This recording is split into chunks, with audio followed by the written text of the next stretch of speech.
Hey everyone, this is Jeff here, Unique Model Creations, bringing just a quick update on the progress of the 1537th Kit Bash model I've been working on for a time here now, and we're getting close to painting this model.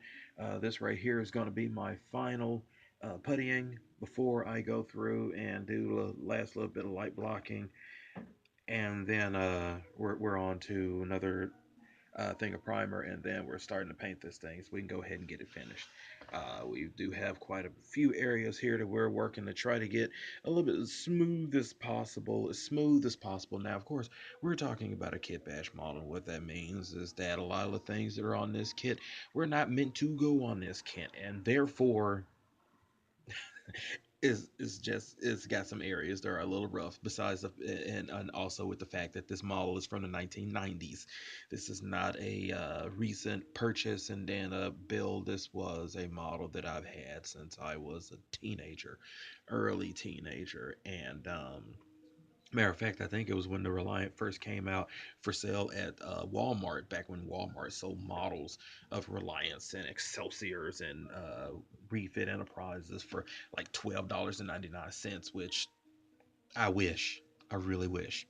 But anyway, though, as I said, it's going to be quick. I said there are quite a few areas here I was wanting to hit up and try to get as best I can. Still trying to figure out how I'm going to do the base.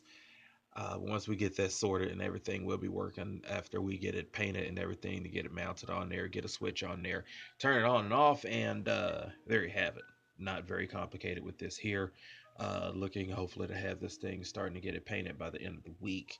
So, but you know, this was a fun build. Hated that it took years literally to get it done, but you know, it was fun all the less and stuff. You know, it was starting out, and this was starting with my early days of building and ending up with some of my older times here, grown older with this model and with my skills as well, and working to improve upon them. And this definitely is not the last one that you'll see. There will be another attempt at one of these. It may actually be, you know, similar to this ship right here, this design, a couple of changes, a couple of elemental changes here that we may work on. Definitely in the back with the shuttle bay, take a little bit more time with that and getting that detail before I put it in there, making sure that my cuts and everything are better. The lighting is a little bit more realistic and stuff. You know, I have access now to more resources in order to build these models now. And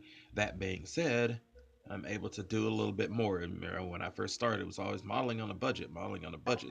This ship right here technically still is budget, whereas something like that right there definitely isn't. That model itself was $250.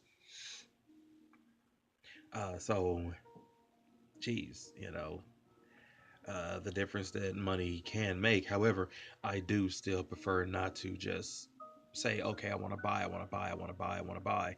Uh, as with, let me see here, case in point, the 1400 Enterprise E, I'm working on as much as I can, just, you know, taking what I have already or finding something cheap and remaking. And, you know, I prefer, along with building models, I prefer to make what I can.